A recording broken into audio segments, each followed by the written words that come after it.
السلام علیکم دوستوں، جہاں رہیں خوش رہیں۔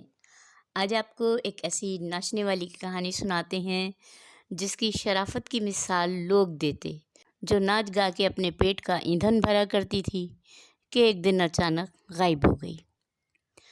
شام میرا بستہ پکڑ لے۔ بالکل نہیں، اتنا وزنی نہیں، 4 کتابیں ہی تو ہیں اس میں۔ شام نے صاف جواب دیا، دیکھ پکڑ لینا، میں نے اسکول بھی تیرے کہنے پہ ہی جانا شروع کیا ہے۔ سویرا نے اسے دھونس دکھائی، سیدھے طرح اسکول چل، دیر ہو رہی ہے ورنہ استانی جی پٹائی کرے گی۔ شام پھر بولا۔ اسکول سے واپسی پہ بھی وہ اس سے الجھ رہی تھی، میں نے نہیں پڑھنا ورنہ میں بھی اماں اور کاجل کی طرح بڑے ہو کے ناچوں گی گاؤں گی۔ وہ اٹھلا کے بولی، ٹانگیں توڑ دوں گا تیری اگر تو کہیں اور جا کے ناچے گی۔ شام کو ایک دم غصہ آ گیا اور ہوا میں مکہ لہرا کے دوسری طرف منہ پھیر کے ہنس دیا۔ سویرا نے ترچھی نظروں سے اسے دیکھا، پھر اس کی پیٹھ پہ مکہ جما کے آگے نکل گئی۔ شام کی ایک بہن اور 2 بھائی تھے۔ باپ ایک دوسرے گاؤں میں سرکاری اسکول میں پڑھاتا تھا، اس کے بھائی اور بہن بھی اسکول میں پڑھ رہے تھے۔ ماں 8ویں جماعت پاس تھی، گھر کے کام کاج میں لگی رہتی۔ سویرا کی بڑی بہن کاجل اور اس کی ماں گاؤں کی شادی بیاہ میں ناچ گا کے پیسے کما لیتی تھیں۔ گاؤں والے ویسے بھی ان کی مدد کر دیا کرتے تھے کیونکہ وہ شریف عورتیں تھیں۔ باپ گاؤں کے ایک امیر آدمی کے گھر مالی تھا۔ شام اور سویرا کی آپس میں بڑی بنتی تھی۔ شام 7ویں کلاس میں تھا، وہ اپنی بہن کو سویرا کے گھر بھیج کے زبردستی اسے بلا لیتا تھا تاکہ ان کے ساتھ سویرا بھی کچھ پڑھ لے۔ اس کی ماں اپنے بچوں کے ساتھ سویرا کو بھی پڑھا دیتی تھی۔ پھر ایک دن شام کے ہی کہنے پہ شام کی ماں نے اپنی بیٹی سہانا کے ساتھ 4تھی جماعت میں سویرا کا داخلہ بھی کرا دیا کیونکہ ان کے گھر جا کے سویرا بھی اچھا خاصا پڑھنے لگی تھی۔ آہستہ آہستہ دن گزرتے گئے، شام نے اچھے نمبروں سے میٹرک کر لیا اور شہر کے کالج میں داخلہ لے لیا۔ شہر آنے جانے میں اسے 1 گھنٹہ لگ جاتا تھا۔ اس کے ابو نے اسے سائیکل دلا دی تھی، وہ اسی سے کالج آتا جاتا تھا۔ اس کی دیکھا دیکھی اس کے 2 دوستوں نے بھی سائیکل لے لی اور یوں باتوں باتوں میں ان کے لیے راستہ آسان ہو جاتا تھا۔ سویرا اور سہانا اب 7ویں جماعت میں آ چکے تھے۔ سویرا کا باپ اکثر بیمار رہنے لگا تھا اور سویرا کی ماں اب چاہتی تھی کہ سویرا اسکول چھوڑ کے اس کے ساتھ گانے بجانے کی محفلوں میں جایا کرے۔ اب بس کر سویرا، تو نے بہت پڑھ لیا، میرے سے اتنی محنت نہ ہوئے گی، میں نے گھر کے بھی کام کرنے ہوتے ہیں، چوری کو تو پڑھائی کا بھوت سوار ہے نا بابا نا۔ یہ لے ہاتھ جوڑے، بند کر کتاب۔ وہ سویرا کے سامنے زور سے ہاتھ کی تالی پیٹتی ہوئی ہاتھ جوڑ کے کھڑی ہو گئی۔ اماں کیا ہے، تنگ نہ کر۔ ٹیسٹ کے لیے سوالوں کے جواب یاد کرتی ہوئی سویرا اٹھ کھڑی ہوئی۔ صبح ٹیچر ٹیسٹ لے گی، اماں کیا فیل کرائے گی؟ یا آپا کاجل ہے نا تیرے ساتھ؟ وہ جھنجلا کے بولی۔ اے بھگوان، کیسے سمجھاؤں اس چھوری کو؟ ماں نے اپنے متھے پہ زوردار ہاتھ مار کے آسمان کی طرف دیکھا۔ اور یہ چھوری ووری نہ بولا کر مجھے۔ اس دن سہانا بھی ہنس رہی تھی۔ سویرا نے شکایتی لہجے میں ماں سے کہا، ایک تو یہ ماسٹر کے گھر والوں نے میری بیٹی بگاڑ دی، پڑھائی کے دھندے سے لگا دیا، سمجھتی نہیں ہے، تیرے چاچے والے اگلے مہینے کاجل کو بیاہ کے لے جاویں گے، وہ اپنے گھر کی ہو جاوے گی، یہ عورت اس عمر میں اکیلے ناچے گی کیا؟ اس کی ماں نے اپنی انگلیاں اپنے چہرے کی طرف کیں۔ پھر تو کاجل آپا کے مزے ہو گئے، اب اسے ناچنا نہیں پڑے گا، ویر کمالا کما کے لائے گا اور کاجل آپا ہانڈی چولہا کرے گی۔ سویرا خوش ہوتے ہوئے بولی۔ بچپن سے اسے ماں اور بہن کا یہ کام کرنا اچھا نہیں لگتا تھا، لیکن پھر بھی اکثر وہ دونوں سے اپنے ساتھ کام میں کر لیتی تھی۔ کاجل کی شادی ہو گئی، بیاہ کے چچا کے گھر چلی گئی جس کا بیٹا دودھ بیچنے کا کام کرتا تھا۔ جیسے تیسے سویرا نے 8 جماعتیں پاس کر لی تھیں، گرچہ اسے ناچ گانے کا یہ کام بالکل پسند نہ تھا، لیکن اس کی مجبوری تھی۔ ماں کے ساتھ مل کے اس نے شادیوں پہ ناچ گانا شروع کر دیا تھا۔ جس امیر آدمی کے گھر اس کا باپ مالی تھا، اس کی 2 بیٹیوں اور 1 بیٹے کے بعد پھر تیسری بیٹی ہوئی اور اس نے گھر میں ایک چھوٹا سا فنکشن رکھا جس میں مالی کی بیوی اور بیٹی سویرا نے گانے اور ناچنے کے لیے جانا تھا۔ لیکن موہنی حیران تھی کہ تیسری بیٹی کے ہونے کے بعد بھی شنکر فنکشن کر رہا ہے۔ 3-4 دن سے یہی سوچے جا رہی تھی، لیکن اس کے ہاتھ کوئی سرا نہیں لگ رہا تھا۔ وہ اتنا تو جانتی تھی کہ شنکر رنگین مزاج ہے، رقص و موسیقی کا بھی دیوانہ ہے۔ پچھلے مہینے 6 گھر چھوڑ کے جو بنیے رہتے تھے، ان کے بیٹے کی شادی پہ بھی گاؤں کی یہ ناچ گانے والی بلائی گئی تھی، لیکن بچے کی پیدائش کے دن نزدیک تھے، اس لیے مونی وہاں جا نہ سکی۔ لیکن پڑوسن خالہ نے بتایا کہ بنیے اور بنیے کی بیوی نے ان ماں بیٹیوں کو بہت عزت سے پیسہ اور تحائف دے کے رخصت کیا تھا۔ وہ بتا رہی تھی کہ ماں بیٹی کی مجبوری ہے جس کی وجہ سے وہ ناچ گانا کرتی ہیں، اور ان کی شرافت کا سن کے موہنی مطمئن ہو گئی کہ اس کے گھر میں فنکشن کے لیے جو ناچ گانا کریں گی تو کوئی بات نہیں، شریف عورتیں ہیں، تھوڑی موج مستی رہے گی۔ لیکن اسے یہ خبر نہ تھی کہ بنیے کی شادی میں اس کا شوہر شنکر موجود تھا، اور رات 1 بجے جب گھر آیا تھا اور وہاں ناچتی سویرا پہ اپنا دل ہار آیا تھا۔ فنکشن کا دن آیا، آج سویرا کا دل تھا کہ وہ لال جوڑا ہی پہنے جو میلے میں سے شام اس کے لیے خرید کے لایا تھا۔ لال جوڑا، لال پراندہ، وہ تو جوڑا اور پراندہ دیکھ کے ہی نہال ہو گئی تھی۔ تو میرا اتنا خیال رکھتا ہے شام، وہ بڑے ٹھلا کے بولی۔ اچھا بس زیادہ فری نہ ہوا کر، شام نے مصنوعی ناراضگی کا اظہار کیا۔ میں کیا کروں شام، ابھی یہ ناچ گانا نہیں چھوڑ سکتی، اماں اکیلے کیسے کرے گی، اب اس کی وہ عمر، وہ صحت تھوڑی ہے۔ سویرا نے شام کو سمجھانا چاہا، دیکھ جب کاجل آپا کی شادی ہو گئی تو اس نے کام چھوڑ دیا نا، تو بس میں بھی چھوڑ دوں گی۔ شام کو اس کا لوگوں کے گھروں میں یوں محفلوں میں ناچ گانا کرنا اچھا نہیں لگتا تھا۔ آج سویرا نے وہی لال جوڑا اور لال پراندہ پہنا تھا۔ شام تو کچھ دیر کے لیے اپنی پلکیں جھپکانا بھول گیا۔ فنکشن شروع ہوا، کافی دیر پروگرام چلتا رہا، کھانا لگایا گیا۔ شنکر موقع کی طاق میں تھا، لوگ کھانے میں مگن تھے۔ ساتھ ہی شنکر کا دوست تھا جو سویرا کو باتوں میں لگائے سائڈ میں لے آیا۔ دیوی جی 1 منٹ ذرا ہماری بات سنیے گا۔ شنکر نے اسے بڑے معزز انداز میں مخاطب کیا۔ جی؟ وہ آنکھیں پٹپٹا کے شنکر کی طرف مڑی۔ شنکر نے اچانک اس کا ہاتھ تھاما اور اوپر سیڑھیاں چڑھنے لگا۔ سویرا گھبرا گئی، اس نے اپنا ہاتھ کھینچا اور اس سے پہلے کہ وہ شور کرتی، شنکر کے دوست نے بڑی پھرتی سے اس کا ہاتھ تھاما اور تیزی سے اوپر سیڑھیاں چڑھنے لگا۔ ساتھ ساتھ شنکر بھی تھا۔ ڈر کے مارے سویرا کو لگا جیسے اس کی آواز ہی بند ہو گئی ہے۔ 3ری منزل پہ اوپر چھت تھی۔ دیکھیں دیوی جی، ہمارا قطعاً کوئی غلط ارادہ نہیں، آپ صرف ہماری بات سن لیں، شنکر اس سے مخاطب ہوا۔ شنکر کا دوست ہاتھ میں سندور کی بھری ڈبی اور مالا لیے کھڑا تھا۔ سویرا کو کچھ سمجھ نہیں آ رہا تھا کہ یہ لوگ آخر چاہتے کیا ہیں۔ اس کا دل تیز تیز دھڑک رہا تھا۔ میں نے پچھلے مہینے بنیے کے گھر آپ کو شادی پہ دیکھا تھا، میں چاہتا ہوں آپ میری زندگی میں آ جائیں، میرے بیوی بچے اسی گھر میں رہیں گے، آپ کے لیے میں الگ گھر لوں گا، آپ مان جائیں، شنکر بولا۔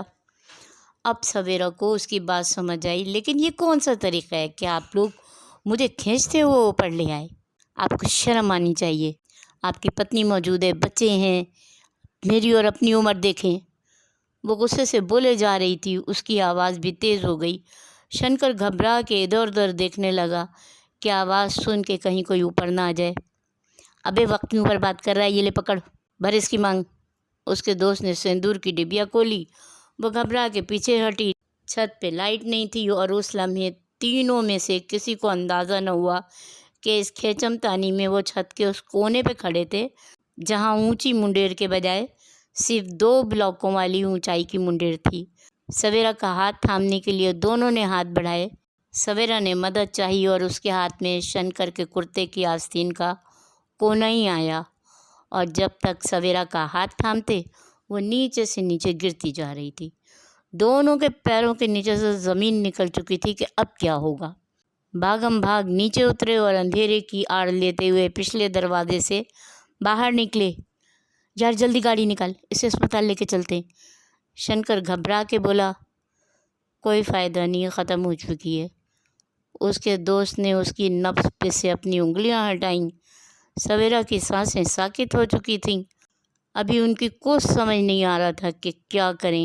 وہ اندھیرے والی جگہ تھی جہاں جگہ جگہ بڑی بڑی جھاڑیاں لگی تھیں۔ فی الحال انہوں نے سویرا کو اس طرح جھاڑیوں کے پیچھے کیا